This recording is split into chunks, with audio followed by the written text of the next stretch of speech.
Hola, qué gusto saludarte en este curso. Ya vamos por la clase número 3 y el día de hoy vamos a ver acerca de los textos funcionales. Vamos a continuar hablando de los textos funcionales, pero hoy vamos a hablar específicamente de los escolares. Los textos funcionales escolares son documentos que registran o exponen información útil y fundamental para adquirir nuevos saberes. Por lo tanto, entonces, ¿qué intención tienen? Y anótalo porque puede ser una pregunta de examen. Pues tienen una intención didáctica. Esa es su intención.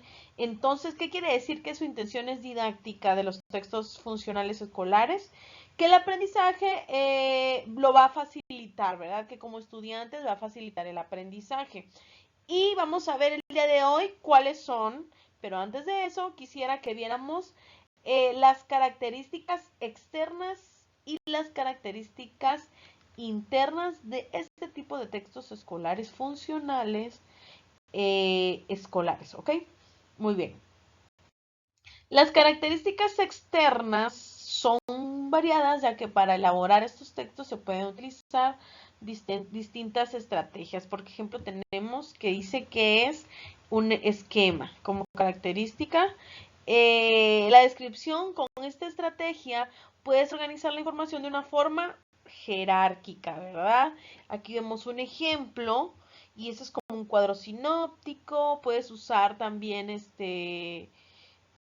eh, un mapa mental, puedes utilizar un mapa conceptual. Este es un mapa conceptual, no es un cuadro sinóptico. Por ejemplo, aquí te muestro un ejemplo. Y también otra característica dice diagrama. Esas son las características externas de este tipo de textos.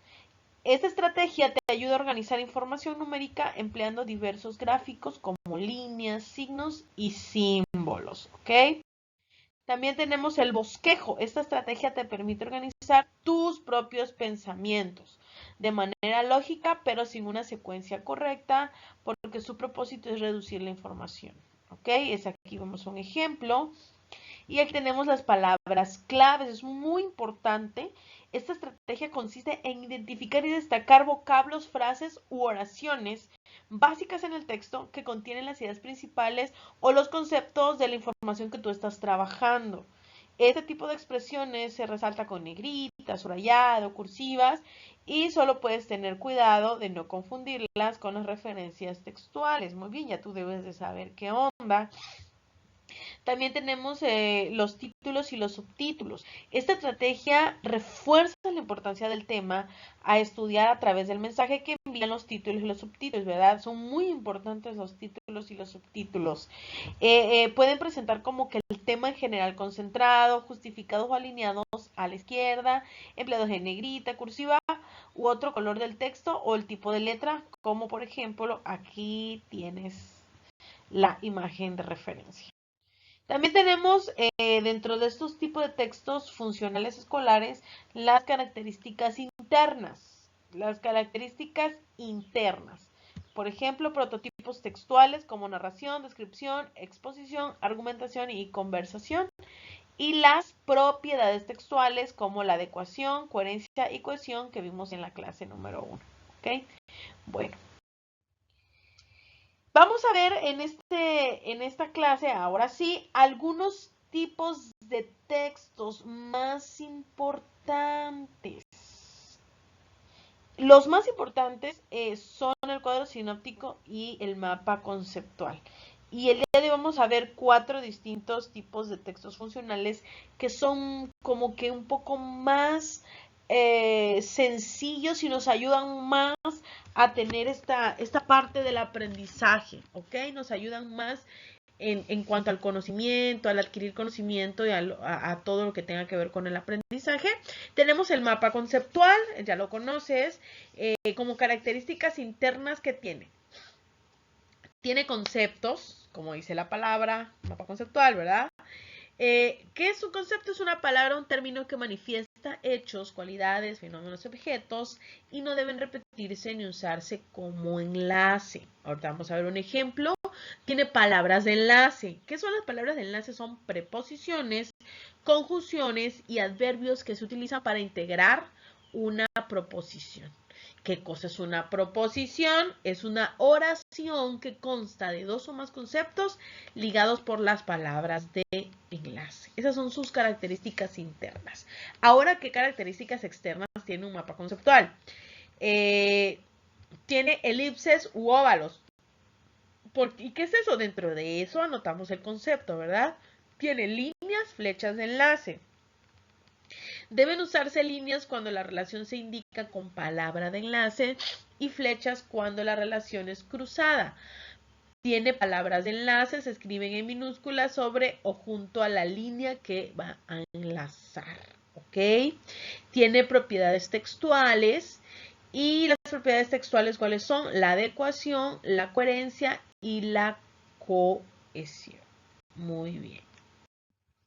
Y aquí tenemos un ejemplo de un mapa. Aquí tenemos el ejemplo de un mapa conceptual. Cómo vamos enlazando y cómo vamos organizando cada uno de los conceptos de una forma jerárquica, ¿verdad? Aquí ese mapa conceptual tiene por objeto representar relaciones significativas entre conceptos que expresan regularidades, objetos o acontecimientos. Se compone de preposiciones, ¿cuál es su característica? El impacto visual, la jerarquía y los conceptos más relevantes son concentrados aquí. Muy bien. Por otra parte tenemos lo que es el cuadro sinóptico, ya ese también lo conocemos, que son las llavecitas, que tienen las llavecitas. El título se alinea a la izquierda del texto, fuera de la llave principal, mediante las llaves o corchetes, ¿verdad? Así como las flechas, se representan divisiones y subdivisiones, estimando la importancia de la información. ¿Cuáles son sus herramientas claves? Las flechas, las llaves y pueden usarse otras marcas gráficas como cursivas y negritas. Bueno, vamos a ver las características internas, la jerarquía, las ideas principales, secundarias y complementarias, ¿verdad? Se van acomodando, el tipo de lenguaje, el registro de la información se hace con un estilo impersonal y neutro, ¿ok? Usamos términos, frases y enunciados. Y el tema del texto debe ser expresado en el título y de forma clara y precisa. ¿Cómo? Aquí tenemos un ejemplo. ¿Cómo hacemos un cuadro sinóptico? Número 1, leemos todo el texto propuesto para familiarizarte con el tema y conocerlo de forma general. No puedo hacer un cuadro sinóptico de algo que no sé. O no puedo hacer un cuadro sinóptico y ni siquiera conozco bien el tema. O sea, necesito familiarizarme con el tema, ¿ok? Número 2, identifico y subrayo las ideas principales y centrales del texto que yo estoy leyendo. Eso es muy importante. O sea, no elaboro un cuadro sinóptico, pongo el título y comienzo a hacer las llaves y ahí a ver qué se me ocurre. Muy mal. Muy mal, ¿ok? Número 3, identifico las ideas secundarias de las principales. En el mismo texto lo voy subrayando. Ahí mismo lo voy analizando. Número 4, vamos a releer lo subrayado con el fin de verificar que tenga lógica y que tenga un orden, porque tenemos de saber expresarlo. O sea, esto, cuando tú ves un cuadro sinóptico, fácilmente lo puedes expresar. Puedes identificar lo que te quiere transmitir, pero hacerlo también tiene un reto, ¿ok? Que tú sepas identificar cuál es el orden correcto. Número 5, anotar el tema y trazar la llave principal que comprenderá toda la información. De ahí vas a relacionar los elementos principales del texto de manera que se puedan organizar en orden de importancia. Y el siguiente paso se debe agregar las ideas complementarias y en el último paso se añaden los detalles de las ideas complementarias. Por ejemplo, aquí estamos hablando de animales. ¿Cuáles son las ideas más importantes? Primero la especie, género, tamaño y de ahí veremos el hábitat. Del hábitat tenemos diferentes tipos de climas. El clima ártico, templado, desértico, tropical y selva. Del clima desértico podemos hablar detalles acerca de animales que habitan en este tipo de región. ¿Ok? Así podemos, es como una idea de cómo podemos organizar un cuadro sinóptico. Muy bien. Entonces, en resumen, tenemos la idea general, es el tema. Tenemos una idea principal, otra idea principal, otra idea principal. De ahí de la idea principal conectamos la complementaria y de ahí otro detallito de las ideas complementarias y de esta manera organizamos un cuadro sinóptico. Muy bien, entonces, ¿cuáles son los principales tipos de textos funcionales escolares? El mapa conceptual y el cuadro sinóptico. Pero también tenemos otro apoyo. Tenemos el resumen. El resumen consiste en plasmar la esencia o ideas principales de un texto en poquitas líneas, como la palabra lo dice, resumirlo. Para eso debe de subrayar las palabras clave o las ideas principales y ahí las transcribimos en el cuaderno. De tal modo podemos leer y comprender mucho más fácil y rápidamente el texto tal cual. ¿Ok? ¿Qué características tiene el resumen? Es la reducción de un texto, ¿verdad? La palabra misma lo dice. Se conservan las ideas del autor, o sea, no le vas a cambiar, simplemente vas a tomar la esencia del texto. Y de ahí viene que se respeta el sentido o la intención del texto y es una estrategia de lectura. Ya no lees todo, sino simplemente las ideas principales en pocas líneas que fuiste adquiriendo durante la lectura. Y también tenemos otro tipo de texto funcional que es la síntesis. La síntesis es distinta al resumen. Inicia con una lectura analítica, es decir, identifica sus partes, párrafos, ideas, ejemplos, etc. Pues no se puede sintetizar lo que no se analiza. Eso es un punto muy importante. Se redacta con fidelidad, exactitud y claridad. Otra característica. El texto debe expresar la idea principal del autor utilizando tus propias palabras y estilo. Entonces aquí identificamos una diferencia entre el resumen y la síntesis. El resumen es tal cual como lo escribió el autor. La síntesis yo uso mi propia opinión. Yo interpreto lo que él dijo con mis propias palabras, ¿ok? ¿Qué más se vale en la síntesis? Se puede cambiar el orden de la información. En el resumen no. ¿Qué más en la síntesis? En la redacción de la síntesis se utilizan analogías, investigaciones, aplicación y confrontación de ideas de acuerdo con los objetivos determinados. La síntesis es una técnica que facilita los procesos de aprendizaje.